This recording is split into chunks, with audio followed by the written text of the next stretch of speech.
Dan di antara pelakunya, saya yakin ada orang yang sangat kuat yang bermain di dalam lingkaran judi online ini. Kalau pemerintah serius untuk memerangi judi online, saya yakin dalang utama akan tertangkap. Yang sekarang ini masih belum tertangkap adalah Katabizer. Dan saya sangat berharap dia cepat tertangkap. Biar tidak gagal paham, harap tonton sampai selesai. Assalamualaikum warahmatullahi wabarakatuh. Selamat datang di channel saya bersama saya Bang Ojan. Sebelum kita ke topik, buat teman-teman jangan lupa buat support channel ini dengan menekan tombol subscribe dan like agar channel ini makin berkembang dan selalu memberikan informasi yang sehat dan masuk akal. Kalau sudah di subscribe, mari kita lanjut ke topik. Mungkin teman-teman sudah pada tahu ya, sekarang ini banyak para koruptor yang sudah ditangkap setelah Pak Prabowo resmi menjabat sebagai Presiden Republik Indonesia. Di awal masa jabatan beliau, telah tercatat 28 koruptor yang sudah ditangkap, dan itu membutuhkan waktu hanya 10 hari.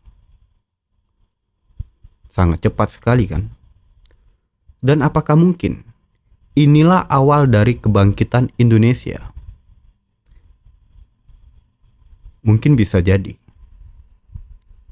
Saya sangat bangga, dan masyarakat pun juga pasti bangga kalau mempunyai pemimpin yang berani dan tegas, apalagi berani memberantas yang namanya korupsi, dan selalu membela hak rakyat.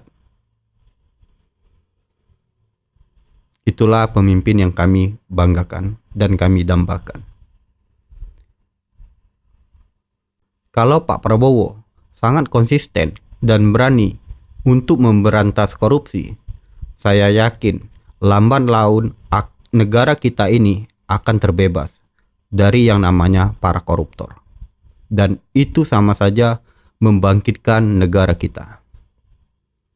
Tapi tidak dipungkiri, tugas beliau masih sangat banyak dan sangat berat. Apalagi beliau akan melawan orang yang di dalam lingkungan beliau sendiri. Kalian tahu maksud saya? Dia akan melawan orang di lingkungannya sendiri dan orang di dalamnya sendiri. Karena musuh terbesar buat beliau bukan orang luar, tapi orang dalam pemerintahannya sendiri. Tinggal lagi Pak Prabowo berani atau tidak untuk bersikap dengan tegas dan lugas untuk membasmi kalau terjadi orang dalamnya melakukan tindak korupsi. Baru-baru ini, jagat media sosial kita sangat dihebohkan karena ditangkapnya sekelompok pegawai di Kementerian Komunikasi dan Digital atau yang kita kenal dulu dengan nama Kominfo. Mereka terlibat di kasus judi online. Saat ini yang sudah menjadi tersangka berjumlah 15 orang. 11 orang dari Komdigi dan 4 orang lainnya adalah warga sipil. Tugas mereka ini adalah membuka blokiran situs judi online dan mengamankan situs judi online dari pantauan pemerintah agar situsnya tidak diblokir. Padahal tugas mereka ini di pemerintahan adalah untuk mengamankan dan menghapus situs-situs judi online. Yang terjadi apa? Malah mereka mengamankan situs yang mestinya mereka hapus.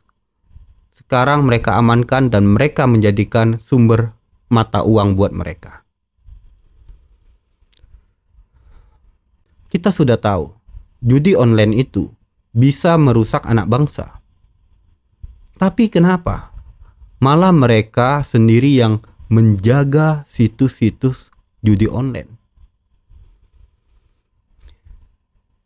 Saya tidak mau banyak bicara tentang bagaimana cara mereka memerankan peran masing-masing di dalam aksi mereka. Tapi saya mau berbicara tentang jalan pikiran saya dan logika saya.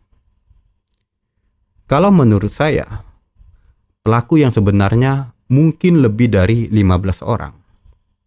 Dan di antara pelakunya, saya yakin ada orang yang sangat kuat yang bermain di dalam lingkaran judi online ini.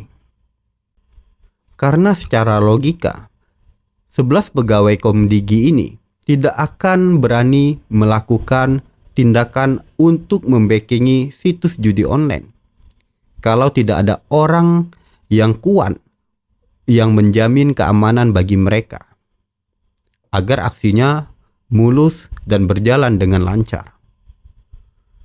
Dan orang yang seperti ini harus ditindak dengan tegas dan harus benar-benar ditelusuri sampai ke akar-akarnya. Siapa-siapa yang terlibat atas kasus judi online ini. Kalau pemerintah serius untuk memerangi judi online, saya yakin dalang utama akan tertangkap. Karena cara ini sudah sangat jelas dan sangat mudah untuk ditebak.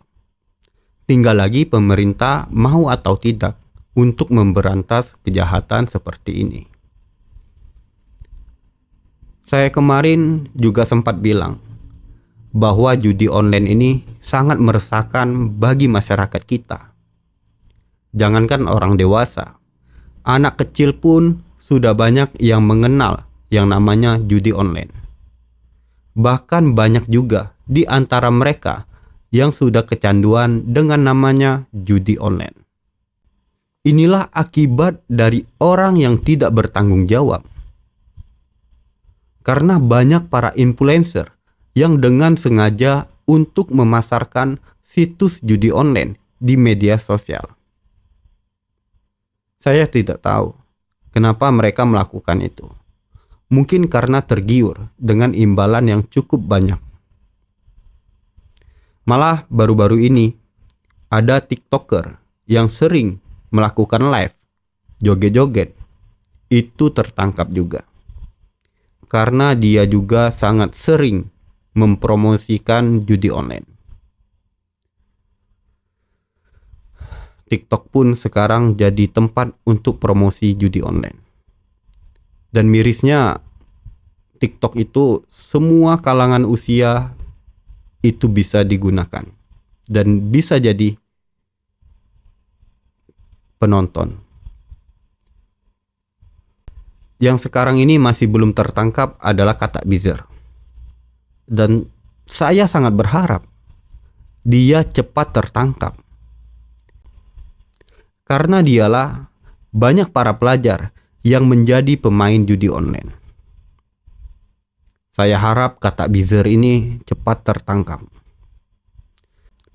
Dan bagi saya, judi online itu adalah musuh dari negara kita. Saya ada cerita. Jadi saya ada teman. Sebelum dia mengenal yang namanya judi online, kehidupan dia sangat cukup, malah lebih dari cukup menurut saya. Usahanya sudah sangat berkembang dan kehidupan keluarganya sangat baik.